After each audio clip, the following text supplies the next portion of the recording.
गर्गाचार्य जी आए, सांडिल्य मुनि आए, सबने आकर के लाला को तिलक किया। यशोदा मैया ने, गोपाष्टमी की पूजा ऐसी होती ठाकुर जी की। गोपाष्टमी को ठाकुर जी गोपाल पाग धारण करते हैं, बहुत सुंदर लगते हैं। उसमें ऐसे 2 सींग निकल जाते हैं, यहां से 2 ऐसे नीचे आ जाते हैं। ठाकुर जी फिर जाते हैं गैया चराने। तो यशोदा मैया पादुका पहनाने लगी लाला को। लाला बोले, मैया जी क्या कर रही है? लाला, तो पादुका पहना रही हूं, तू वन में जाएगो, कांटे लग जाएंगे। तो ठाकुर जी गिनती करने लगे। यशोदा मैया बोली, जी कहा कर रहे हो लाला? बोले, मैया मेरे तो 2 ही पांव हैं, बछड़ा बछियान के तो 4 हैं, इनके काजे भी पादुका लिया, इन सबन के भी पामन में हम पादुका पहनावेंगे।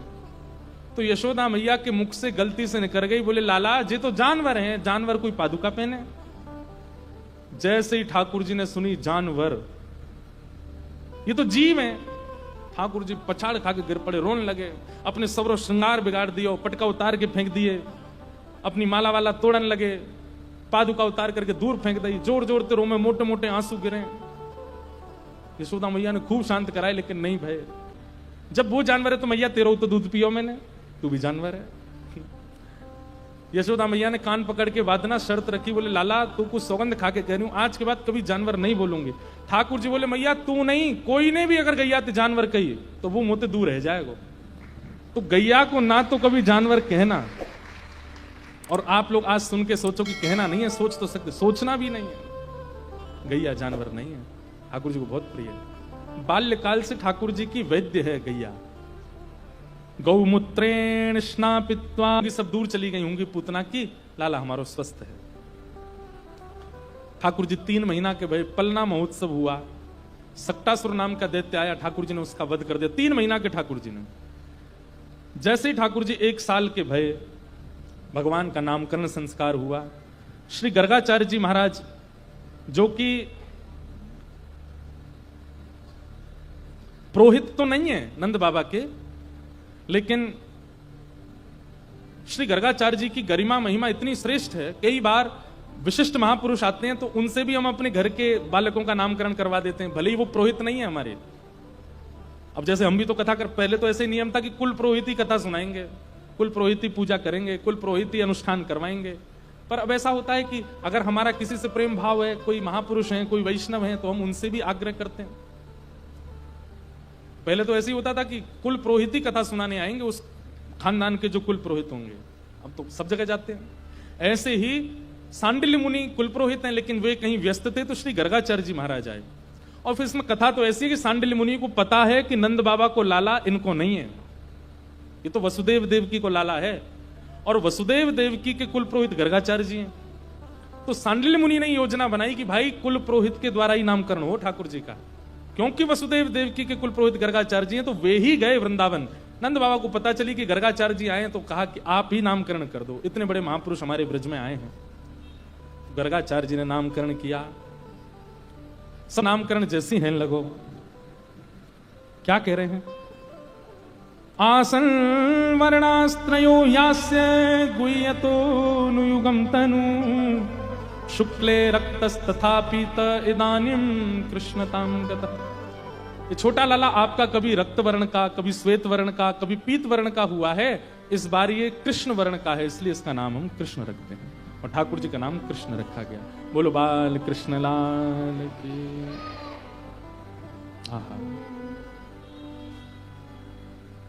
आज हमको किसी ने लिख के कहा, बोले महाराज जी ठाकुर जी की कर्ण छेदन लीला सुनाओ। वैसे तो मैं कथा में आज तक शायद एक आध बार कहीं कही होगी, पर आज किसी ने जब जिज्ञासा की तो फिर हमने कहा सुनाएंगे। ठाकुर जी की कर्ण छेदन लीला। 1 साल के लाला है गए। हमारे शास्त्रों में 16 संस्कारों में एक संस्कार कर्ण छेदन संस्कार भी है। भाई लोगों को, बहनें तो कराती हैं, भाइयों को भी कर्ण छेदन कराना चाहिए। और कर्ण छेदन भी बड़े नियम से होता है, विधि से होता है, गुरुजनों की आज्ञा से होता है, फिर उसमें भी उत्सव होता है, भंडारा होता है, गुरुजन आकर के कर्ण छेदन कराते हैं। उसके पीछे कई शास्त्रीय प्रमाण हैं, हम अपने गुरुदेव से आज और उसकी जानकारी कल बताएंगे कथा में। कर्ण छेदन संस्कार जरूर कराना चाहिए। हमारी माता जी ने भी हमारा बचपन में ही कर दिया था, छोटे से, तो पता ही नहीं कब हुआ, बचपन से ही पहनते आए हैं। ठाकुर जी के कर्ण छेदन संस्कार की लीला, आहा बहुत सुंदर लीला।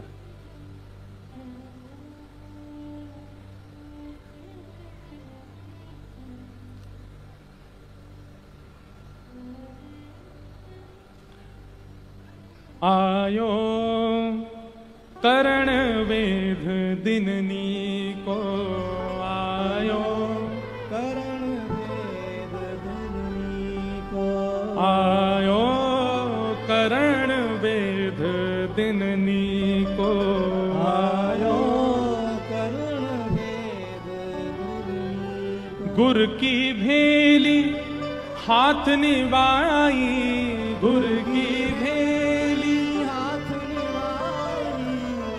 कैसा स्वरूप है, दर्शन करो। ठाकुर जी के घुंघराले केश, आज मैया ने लाला को स्नान करायो, स्नान करा करके घुंघराले केशन की एक बेणी बनाई और वहां पे सुंदर पुष्प बांध करके और ऐसी चोटी जैसी बना के वहां पे एक मोर पिछ लगायो, सुंदर मोतीन की लड़ ठाकुर जी के सिर पर बांधी है, पीतांबरी पहनी। आज लाला बड़े खुश हैं सुबह से, क्यों? मैया नए नए वस्त्र पहना रही है, नए नए आभूषण पहना रही है, नए नए कड़ूला पामन में पाजे। 1 साल के लाला हैं, अभी बोलना जाने ना है, 2-3-4 दांत निकल आए हैं, बस वही तो सबन ने काटते डोले, जो आ गए पड़ जाए वही काट जाए। एक जगह ऐसी लीला बता मैं कि ठाकुर जी के दांत जब निकल के आए तो ठाकुर जी बोले, सबन को कैसे पता चले कि मेरे दांत आ गए? तो बगल में दाऊ दादा बैठे, उनको हाथ पकड़ के खेलते खेलते काट गए। जोर दे दाऊ दादा चिल्ला, मैया देख लाला मुझे काट गो। मैया बोली, अरे दाऊ, बोलो भली चलाई हमारी लग गई, यहाँ पे ढोल बज रहे हैं, क्यों? लाला का दांत निकल आए। कहते हैं महाराज भीड़ लग गई गोकुल में, क्यों? सब आमे लाला तक, लाला अपने दांत दिखाई दे। ठाकुर जी बैठे हैं सामने, तो सब लोग अपने अपने हाथ दे में ठाकुर जी के मुख में, ठाकुर सबन के हाथन में काट जाएं। और जैसे ही हाथन में 2-2 दतुइयां गड़े, वाकू देख करके सब अपने, अरे वाह भैया देख कैसे सुंदर सुंदर दांत निकले, काट गो यहाँ पे। सुबह से शाम है गई, ठाकुर जी रोने लगे, क्यों? जो आवे से मुंह में उंगली दे, लाला मुंह काट ले। छोटे छोटे दांत हैं ठाकुर जी के। आज ठाकुर जी बड़े प्रसन्न है, क्यों? यशोदा मैया नए नए वस्त्र पहना रही है। क्या किया? गोद में बैठा करके लाला को सुंदर गुड़ ठाकुर जी के हाथ में ऐसे लगाए हैं। गुड़ की भेली हाथ निभाई, गुड़ की भेली हाथ निभाई। कियो रोचन कोटि को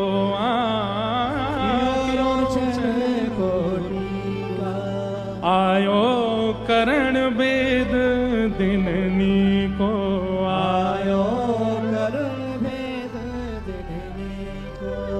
गुरु शशि नक्षत्र बार बल पहुंचे, गुरु शशि नक्षत्र पहुंचे। दिन मनि अति सुखदाई, आयो दिन मणि अति सुखदाई।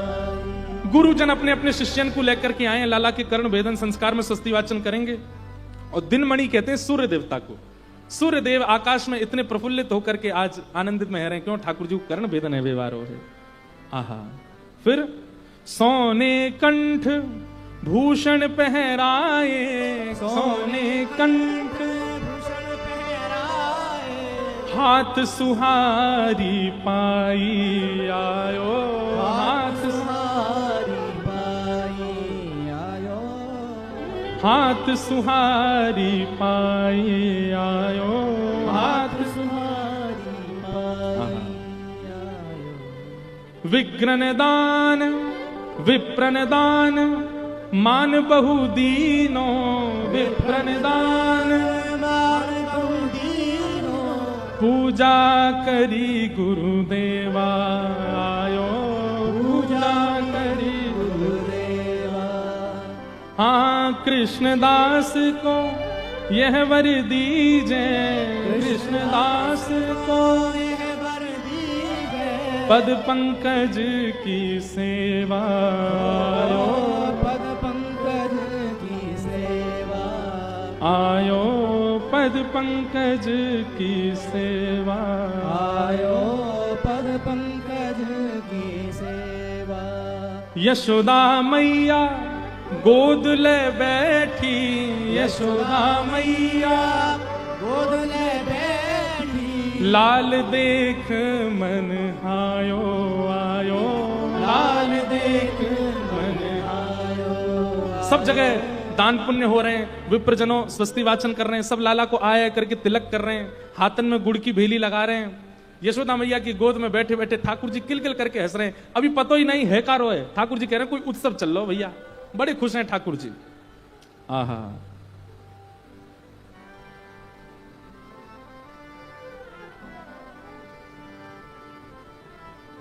इतने में ही क्या वर्णन कर रहे हैं, एक चांदी की थाल में और स्वर्ण की सूची यानी कि सुई लेकर के एक माता जी आई, और जैसे ही वो सामने चौकी पे पधराई, ठाकुर जी ने जैसे सुई को दर्शन किया, ठाकुर जी की हंसी मुरझा गई। ठाकुर जी बोले सुई काई को आई है?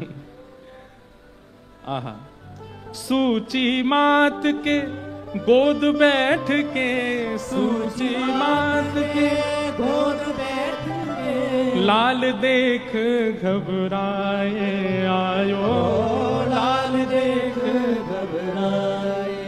इतने में ही नंदा सुनंदा आ गई, और नंदा सुनंदा आकर के लाला को कोई झुंझुना दिखावे, कोई फिरकनी चला के दिखावे। ठाकुर जी को नेक देर तो वाकी तरफ मन जावे, फिर अचानक सुई देखने लगे। मैया आंखन पे हाथ दे रहे, बोले लाला या मत देख, यहाँ देख फिरकनी चल रही, देख कैसे खेल खेल रहे हैं। ठाकुर जी कह रहे हैं फिरकनी चल रही है ये सब तो ठीक है, सुई काई उधर ही आगे।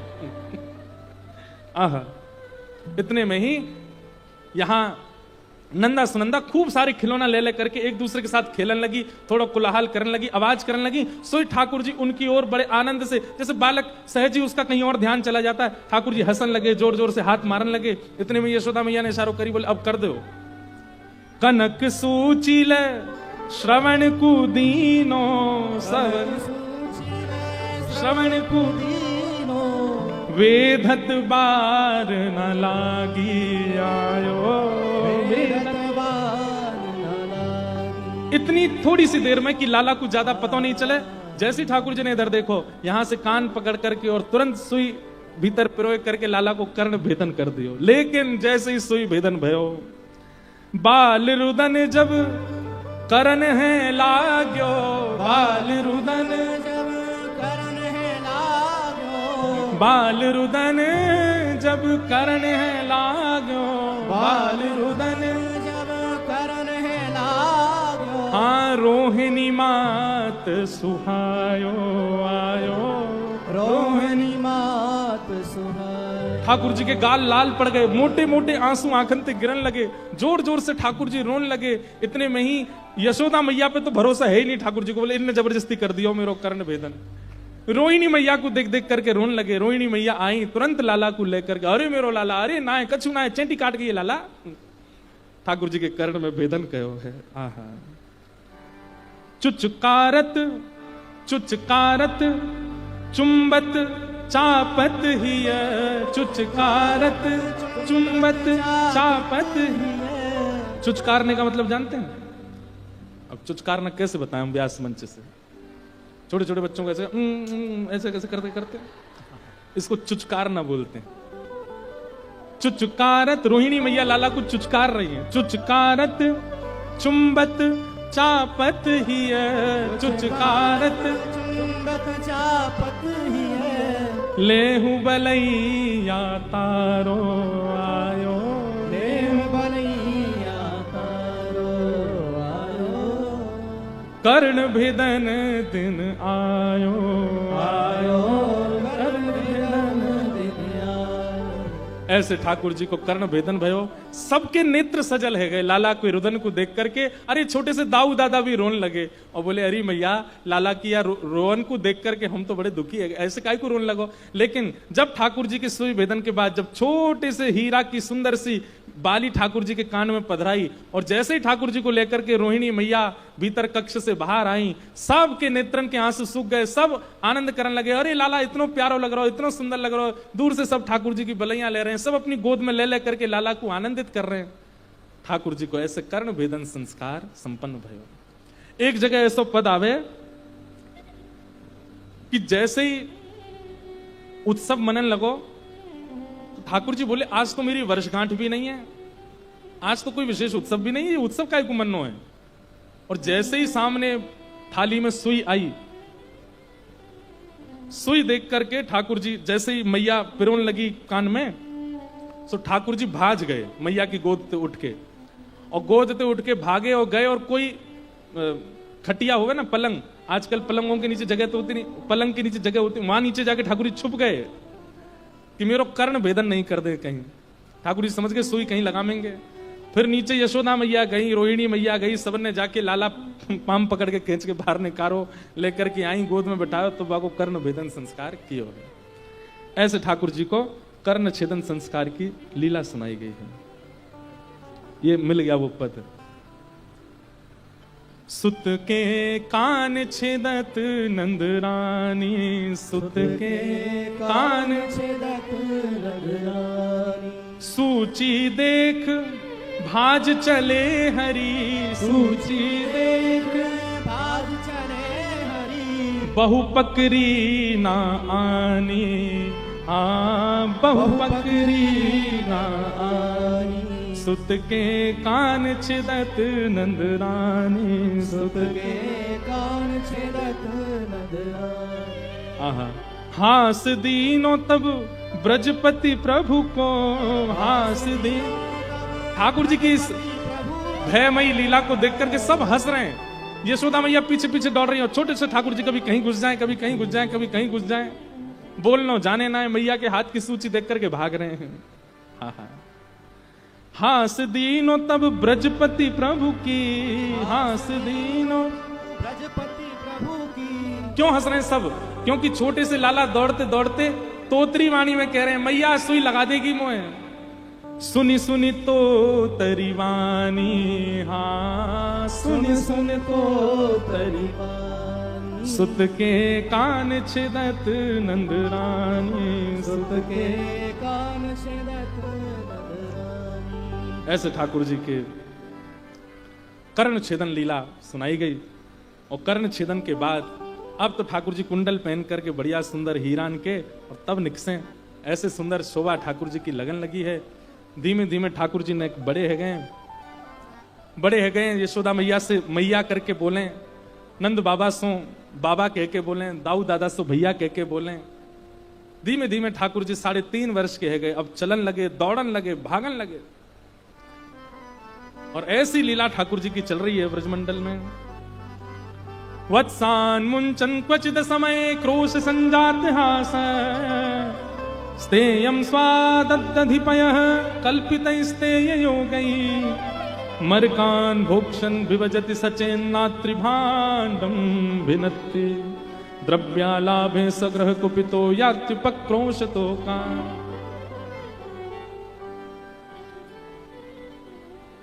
ठाकुर जी ने चोरी करना प्रारंभ कर दिया है। गोपियों के घरों में जाते हैं और घरों से जाकर के माखन की, दही की, दूध की, इन सब की चोरी करते हैं। चोरी करने के पीछे कारण क्या है? क्योंकि सब ब्रजवासी दूध, घी, दही आदि सबको व्यवस्थित करते हैं और फिर सब मथुरा में विक्रय करके आ जाते हैं। और विक्रय भी नहीं करते, जितने की सामग्री नहीं है इतना तो प्राप्ति नहीं होता, मुफ्त में ही दियाते हैं मथुरावासियों को। क्यों? क्योंकि कंस ने सबको भयभीत किया हुआ है कि मथुरा के लोगों से ज्यादा धन नहीं लेना है। कर माफ करवा रखा है मथुरा के लोगों का। इसलिए ब्रजवासी बड़े दुखी रहते हैं, बेमन से जाते हैं और जाकर के मथुरा में जो सामग्री 5 आने की होनी चाहिए उसको 1 आने में देख करके आ जाते हैं। ठाकुर जी को जब ये बात पता चली कि कंस का इतना दुराग्रह है, इन ब्रजवासियों को जबरदस्ती मथुरा जाना पड़ता है, सामग्री देख के आने पड़ती है, तो ठाकुर जी ने मन बनाया कि इनकी सामग्री यहीं खत्म कर देंगे हम, कुछ बचेगा ही नहीं मथुरा ले जाने के लिए। इसलिए ठाकुर जी माखन चोरी लीला कर रहे हैं। वत्सान मुंचन क्वचित समय, गोपियां सब ठाकुर जी की इस लीला की शिकायत करने जाती हैं और यशोदा मैया से कहती हैं, मैया तुम्हारो लाला बहुत उद्यमी है, तो जा रहो या समझाओ। मैया बोली, कहा कि हो मेरे लाला ने? एक गोपी बोली, मैया मेरे यहां तो ये असमय में आकर के बछड़ा बछियान ने खोल के भाग जाए, सबरो दूध बछड़ा बछिया पी जाए, हमारे काजे मिले ही ना, निकालवे के काजे बच्चे ही ना है। यशोदा मैया बोली, मेरे लाला के चित्त में ऐसा भाव आवे कि बछड़ा बछियान को दूध को अधिकार है, वो पूरा पूरा उन्हें ही मिलना चाहिए, हमें नहीं लेना चाहिए। या हमारे बछड़ा बछियान ने खोल, अरे हमारे नंद भवन में भी एक भी बछड़ा बछिया के गले में रस्सी ना है। लाला ने मना कर रखी है कि सबन को भरपूर खान पीन दो। भैया तानपुरा ठीक करो।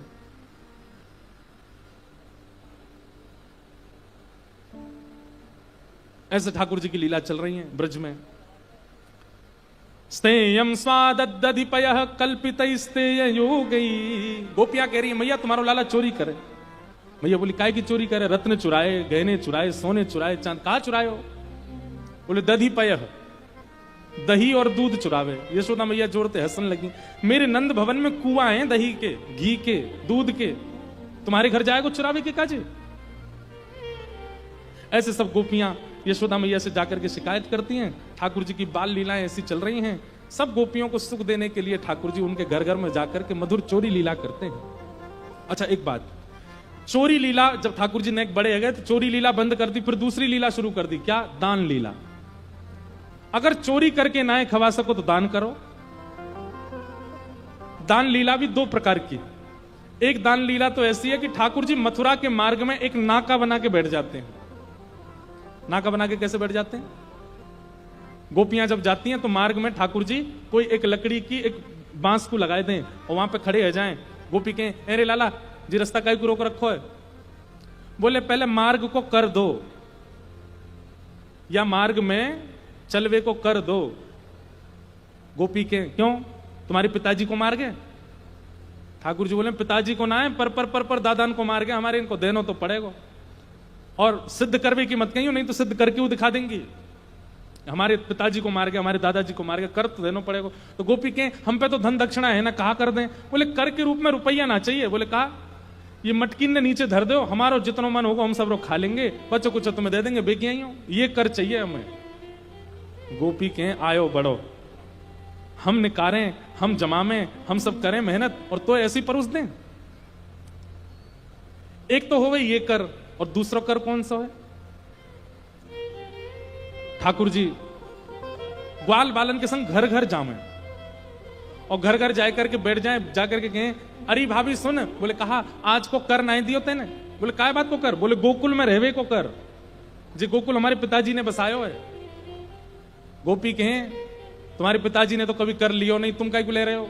पिताजी हमारे बड़े भोरे हैं, मैं तो बड़ा चतुर हूं, मुझे तो लेना पड़ेगा, ऐसे तो मुफ्त में ना रहने दूंगा, कर देना पड़ेगा। कर में कहा चाहिए लाला? बोले जितनी सामग्री दूध घी दही की सब ला के सामने धर दो, हम प्रेम से पाएंगे, जितना होगा पेट भर के चले जाएंगे। ये कर मांगे ठाकुर जी, ऐसा दान ठाकुर जी मांगे। अभी नासिक में कथा थी तो वहां एक दान लीला में एक नई लीला सुनाई। एक दिन सब गोपी पकड़ करके लाला ते बोली, लाला तुम इतना दान मांगो हमते, तुम्हें कभी अनुभव किया कि हम पे कहा गुजरे? सास ससुर सबंते भय के डर के कारण ये सब बेकवे जामे मथुरा, और लौट के जब हम खाली हाथ पहुंचे तो कितनी सुननी पड़े, और बीच मार्ग में तुम्हारे भय के कारण नए नए मार्ग अपनाने पड़े, तुम फिर भी हमें पकड़ लियो। कभी कहीं नौच जाओ, कहीं पकड़ लियो, तुम्हें पता हो या कितना बुरा असर होवे? ठाकुर जी बोले ना मुझे तो ना पता। तो बोले एक बार पतो करके देखो। ठाकुर जी बोले कैसे पतो करें? तो किशोरी जी ने एक युक्ति बताई। बोले कहा कल हम श्याम सुंदर बनेंगी और तुम किशोरी जी बन के आओ, और ये तुम्हारे जितने सखा हैं इनको कोई को ललिता विशाखा भिंडला इन सब इनको बना के लाओ, और कल जब तुम सखी बन के दूध घी दही बेकवे जाओगे तो हम दान मांगेंगे तुम्हारे तरीका से, तब तुम्हें पता चलेगा कैसा श्रम हो गए। और यही भयो दूसरे दिन श्याम सुंदर को रूप धारण करके तो किशोरी जी आई।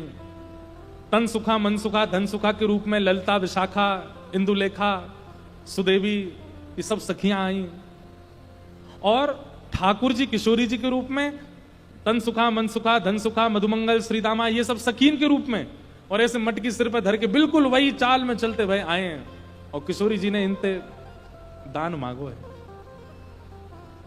बड़े सुंदर सुंदर ऐसे ठाकुर जी मार्ग रोक करके दान मांगते हैं।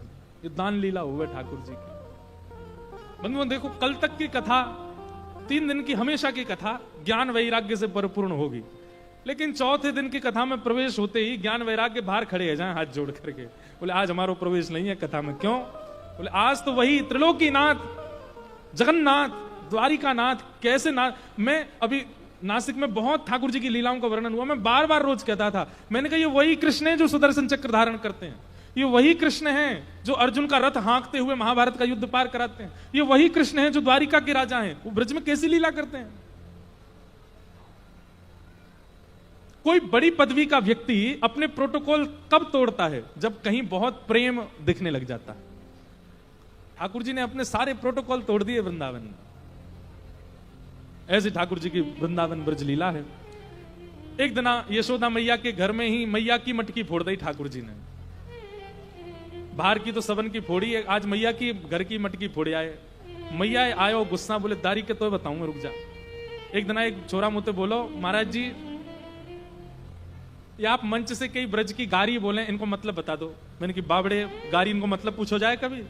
गारी तो गारी हो मैं, ऐसा ब्रज की गारी है, तुम मत दे दियो कोई ये ब्रज में जाए के, कहीं पता चली कथा में सुन के ब्रज में जाके कोई तो बोल दियो गोरे बन के गए थे लाल बन के आओगे फिर। ये तो ब्रजवासी में ही चल सके भैया, ब्रज की बात ब्रज की गारी ने सुन के खुश है लो बस, आगे जाके बोलनी ना है कोई थे। हम आपको क्या बताएं, इन सब गारियों के भावों पर भी बड़े बड़े सिद्ध महात्मा हमारे ब्रज में समाधि लगाते हैं, वो ध्यानस्थ होकर बैठते हैं।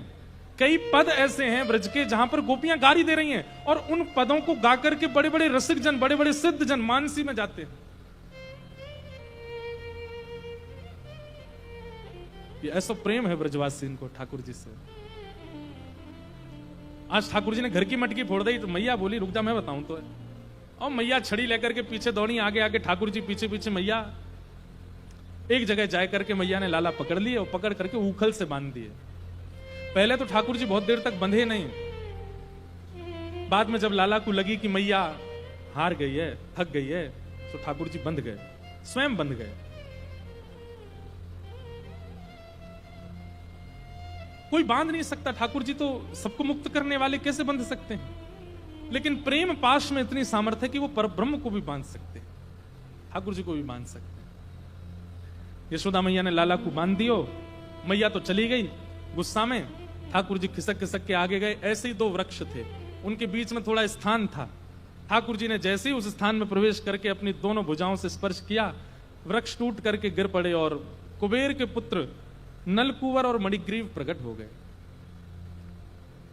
वाणी गुणानुकथने श्रवणौ कथाया, हस्तौ च कर्म सुमनस्तव पादयोर्नः, स्मृत्यां शिरस्तव निवास जगत प्रणाम, दृष्टि सतां दर्शनेस्तु भवत्तनूना।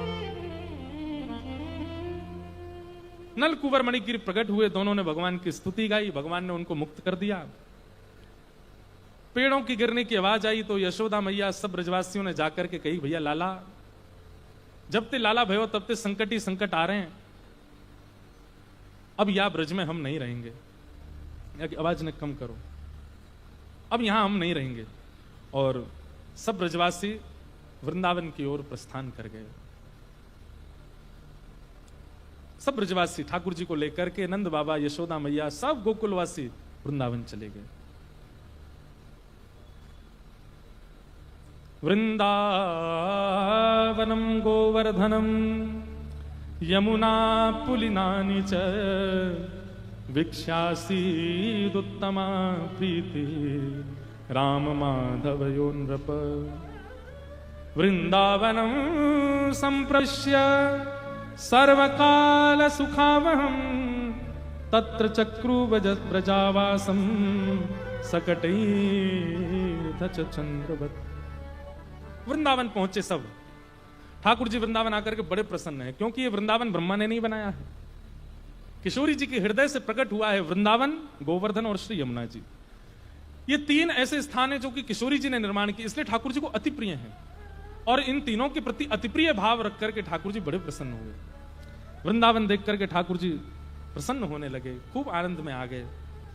वृंदावन आकर के ठाकुर जी ने सबसे पहले अघासुर का वध किया। कालिया नाग यमुना जी में प्रविष्ट हो गया था, कालिया नाग का वध करके कालिया नाग को यमुना जी से दूर किया। तत्पश्चात वेणु गीत का सुंदर भाव सुनाया गया। वेणु गीत बहुत सुंदर है। यहां पर गोपियां सब ठाकुर जी के रूप का दर्शन अपने घर में बैठे बैठे कर लेती हैं। केवल वेणु स्वर कर्ण रंध्र में प्रवेश होता है और गोपियों को घर बैठे बैठे ठाकुर जी की रूप माधुरी का दर्शन होने लगता है। वरहापीणम नटवर वपु कर्णयो कर्णिकारम, विभ्रदवासः कनक कपिशं वैजयन्तीं चमाला, रंध्रान वेणो अधर सुधया पूरयन् गोप वृंदै, वृंदारण्यम स्वपदरमणम प्राविशद गीत कीर्ति। देखो, प्रेम की एक ऐसी अवस्था बताई गई है जहां ठाकुर जी वन में जाते हैं गोपियां अपने गृह कार्यों के कारण जा नहीं पाती, लेकिन ठाकुर जी वन में बैठे बैठे वंशीनाद करते हैं तो ठाकुर जी की वेणु की ध्वनि यहां गोपियों को अपने कक्षों में, भवनों में बैठे बैठे सुनाई देती है। और जैसे ही वो वेणु रव कान में पड़ता है, ठाकुर जी की मधुर झांकी तुरंत चित्त में प्रकट होने लग जाती है। ये वेणु गीत की लीला किस रूप का संकेत करती है, बहुत ध्यान से सुनिएगा। वेणु गीत में वेणु रव सुनकर के जिन जिन गोपियों को कृष्ण झांकी दिखी, ठाकुर जी ने उन गोपियों को रास के लिए चुना। गोपियां तो असंख्य हैं ब्रज में, लेकिन सबको वेणु रव सुनाई नहीं दिया। जिन जिन के चित्त में ठाकुर जी की झांकी प्रकट हो रही थी, ठाकुर जी उनको मार्क शॉर्ट लिस्ट करते जा रहे थे कि ये आएंगे रास। इसका अर्थ समझे। कथा क्या है? कथा वेणु रव है। एक वक्ता रूपी वेणु मंच पर बैठ करके ठाकुर जी के सन्मुख विराजमान होकर के रव करती है, बजने लगती है। सब लोग बहुत ध्यान से सुनो, इधर देखो, बहुत ध्यान से सुनो, बहुत जरूरी बात। वेणु रव होता है तो उस रव को कितनी गोपियां, यहां पे पुरुष भी गोपी हैं, सब सुनते हैं, पर किसी के चित्त में ऐसा भाव आता है, आहा महाराज जी कितनी अच्छी कथा कर रहे हैं। किसी के मन में यह भाव आता है, ये लीला कितनी अच्छी है। किसी के मन में ये बात बहुत अच्छी, ज्ञान की बात है, लिखने योग्य बात है, घर पर जाके बताऊंगा। किसी के मन में ज्ञान का उद्दीपन होता है, किसी के मन में वैराग्य का उद्दीपन होता है, किसी के चित्त में भक्ति का उद्दीपन होता है, पर बहुत कम ऐसे लोग होते हैं। कथा प्रारंभ होती, नेत्र बंद हो जाते हैं और बस अविरल अश्रुधार और चित्त में मानो श्याम सुंदर की झांकी प्रकट हो जाती है। वही गोपी चुनी गई है रास के लिए, जो कथा में विराजमान होकर के अविरल अश्रुधार, नेत्र सजल हो जाते हैं और चित्त में केवल श्याम सुंदर की झांकी। वह आकर्षण ठाकुर जी के प्रति मानो उन्हें लगने लगता है कि ये सब कथा का आयोजन, समायोजन जो जिस भी प्रकार से हो रहा है, पर इसका मूल उद्देश्य मुझे सुनाना है, ये मुझे सुनाने के लिए आए हैं, ये मुझे बताने के लिए आए हैं। अपने आप को ठाकुर जी के प्रति और सामीप्यता का अनुभव करने लगते हैं।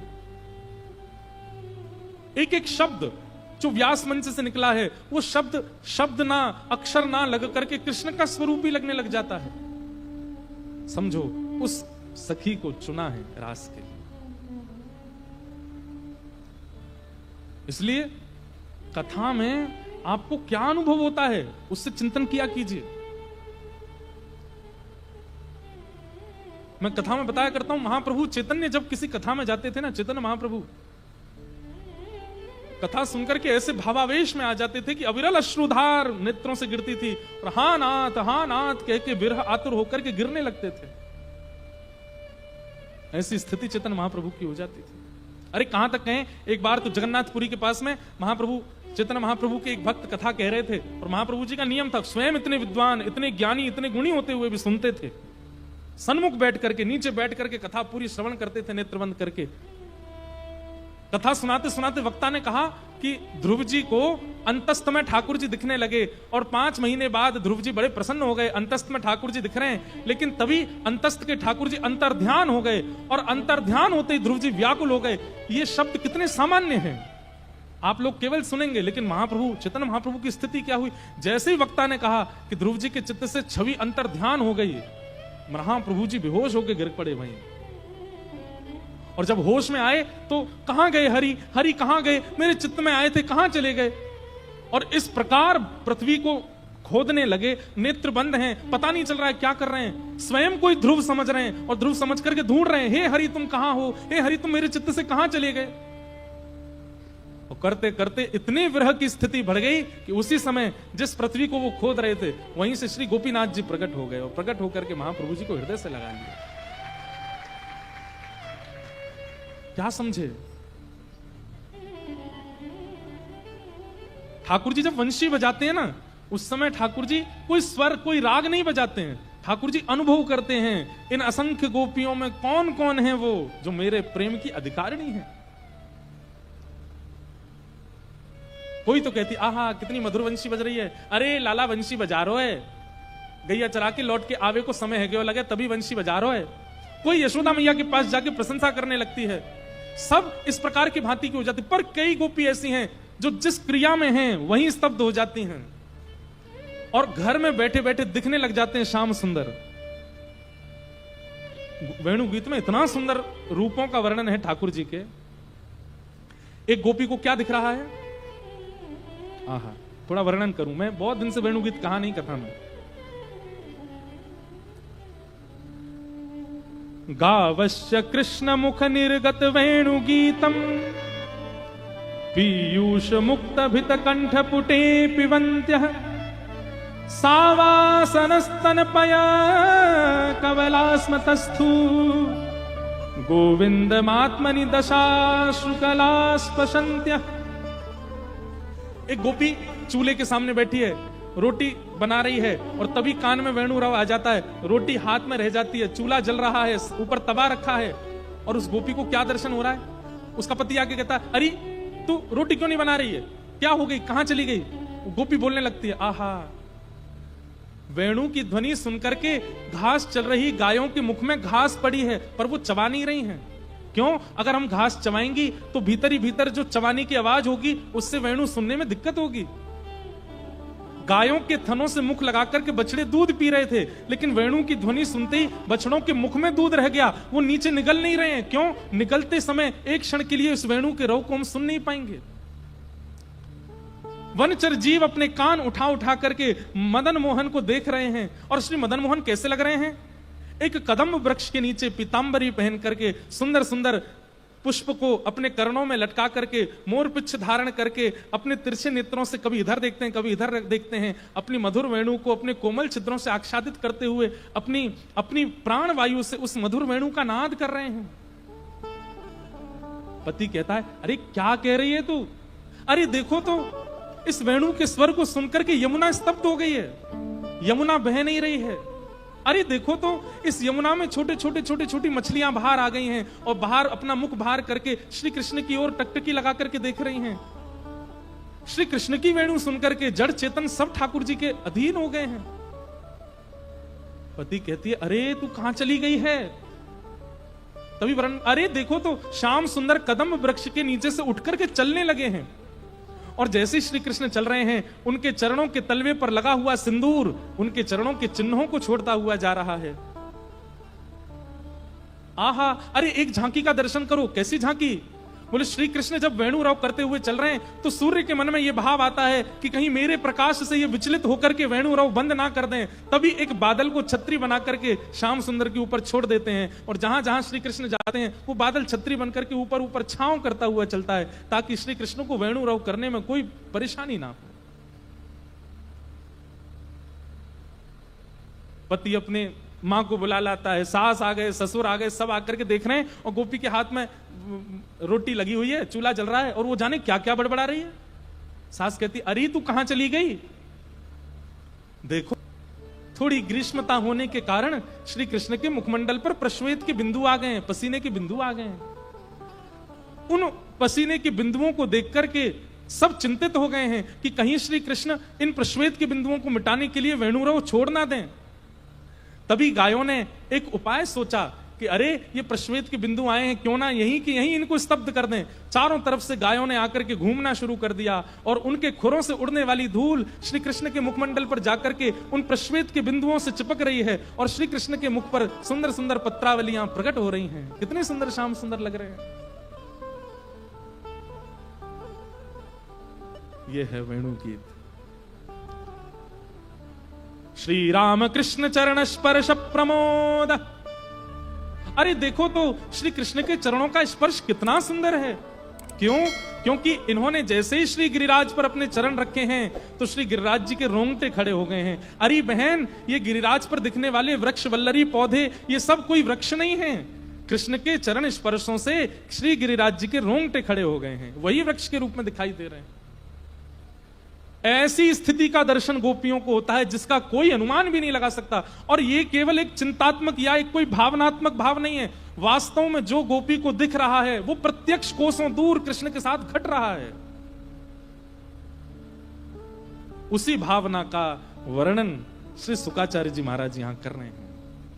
अक्षणवताम फलमिदं न परम विदाम सक्य प्रसूनन विवेशयतोर्मयस्यै वक्त्रम ब्रजेश सुतयो रणवेणु जुष्टम यैर्वान पीत मनुरक्त कटाक्ष मोक्ष।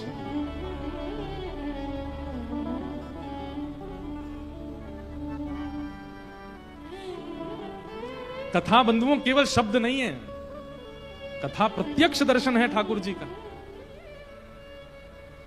और अगर वो प्रत्यक्ष दर्शन का अनुभव आप कथा में नहीं कर पा रहे हैं तो अभी आप रास के लिए चुने नहीं गए हो। आपको ज्ञान का अनुभव होता है, वैराग्य का अनुभव होता है, आनंद का अनुभव होता है, भजन कीर्तन संकीर्तन सुन के नृत्य का अनुभव होता है, उत्साह का अनुभव होता है, लेकिन श्री कृष्ण का अनुभव नहीं होता। नेत्रबंद नहीं होते, नेत्र सजल नहीं होते, बार बार रोंगटे खड़े नहीं होते, अभी रास के लिए चुने नहीं गए।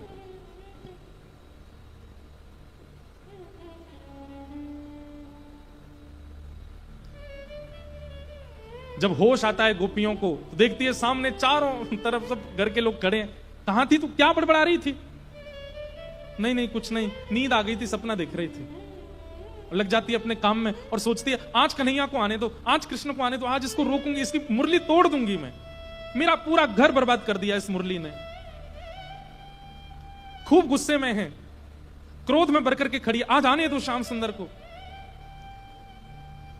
जैसी शाम का समय होता है, कृष्ण के आने की बेला गोधूली बेला होती है, और जैसी प्रथम गाय प्रवेश करती है वृंदावन में, उसके घंटे, उसके गले की जो घंटी की आवाज है वह सुनते ही सब गोपियां दौड़ करके द्वार पर आ जाती हैं। वही गोपी आती हैं जिन गोपियों को अनुभव हुआ था दर्शन का। ठाकुर जी को भी पता चल जाता है जो जो द्वार पर खड़ी होंगी यही रास की अधिकारिणी है। और जैसे ही श्याम सुंदर आते हैं, क्रोध में भरी हुई बैठी हुई सब गोपियां ठाकुर जी की मधुर मुस्कान और जो जो उन्होंने अपने चिंतन में देखा प्रत्यक्ष वैसे ही कृष्ण को देख करके सब अपना क्रोध भूल जाती हैं और श्याम सुंदर की बलैया लेने लगती हैं। आहा कितने सुंदर श्याम सुंदर। एक बड़ी विचित्र सी, बड़ी अद्भुत सी, अलग सी लीला का वर्णन वेणुगीत में श्री शुकाचार्य जी ने किया है। अभी तो केवल एक दो श्लोकों का भाव स्पर्श किया, इतना अद्भुत है वेणुगीत। गोपियां कहती हैं, फिर श्याम सुंदर को पकड़ लेती हैं और पकड़ के क्या कहती हैं? मुरहर रंधन समय मां कुरु मुरली रवम। एक कन्हैया, हम जब घर में भोजन बनाती हैं तुम उस समय वंशी मत बजाया करो। ठाकुर जी बोले, मोह का पता तुम अपने घरन में भोजन कब बनाओ? वो नहीं, हम बहुत दिन से देख रही हैं तुम्हारी वंशी तभी बजती है जब हम भोजन बनाने बैठती हैं। ठाकुर जी बोले, तो तुम्हें तो खुश होना चाहिए, वंशी की धुनते तुम्हें तो बनानो आवे नहीं है, मेरी वंशी की धुनते बढ़िया बन जाता होगा। गोपी बोली, बढ़िया और बुरे की बात ना है, बन ही ना पावे। ठाकुर जी बोले, क्यों ना बन पावे?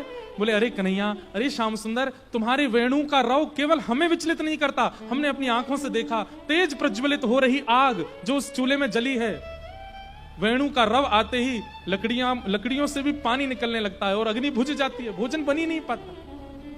इसलिए हमारी तुमसे हाथ जोड़ के प्रार्थना है, जब हम भोजन बनाती हैं तब वेणु मत बजाया करो। अगले दिन ठाकुर जी बोले, ठीक है नहीं बजाएंगे। लेकिन गोपियों को मन में लग रहा था ये श्याम सुंदर हैं, ये जो कहें वो तो करते ही नहीं है। जिस समय पर ठाकुर जी वंशी बजाते थे वो समय सब गोपियों को पता था। आज गोपियां सब पहले से ही सोच के बैठी हैं, आज इस काल में हम भोजन नहीं बनाएंगे क्योंकि हमें पता है श्याम सुंदर वंशी बजाएंगे। लेकिन ठाकुर जी भी सोच के बैठे हैं, बोले आज तो घर में भोजन बनन दो, आज या समय भोजन नहीं बनाऊं, बाद में बजाऊंगा बंसी। गोपियां सब प्रतीक्षा कर रही हैं, अब बजेगी अब बजेगी अब बजेगी। ठाकुर जी भी सोच रहे हैं अभी भोजन बनना होगा, अभी दाल चढ़ी होगी, अभी कड़ी बना रही होंगी, बनन दो सब। यहां गोपियां देखती हैं बहुत देर हो गई अभी तक वंशी बजाई नहीं है, सके लाला दूर निकल के होगा। और ठाकुर जी सोच रहे हैं अब तो बहुत देर हो गई, भोजन बन गो होगा। जैसे ही गोपियां लकड़ी लगाती हैं चूल्हे में और तवा धरती हैं, रोटी आटा मार के जैसे ही पहली रोटी पधराती हैं, ठाकुर जी कहते हैं अब समय है। तुरंत ठाकुर जी जैसी वंशी बजाते हैं, फिर से वही स्थिति हो जाती है।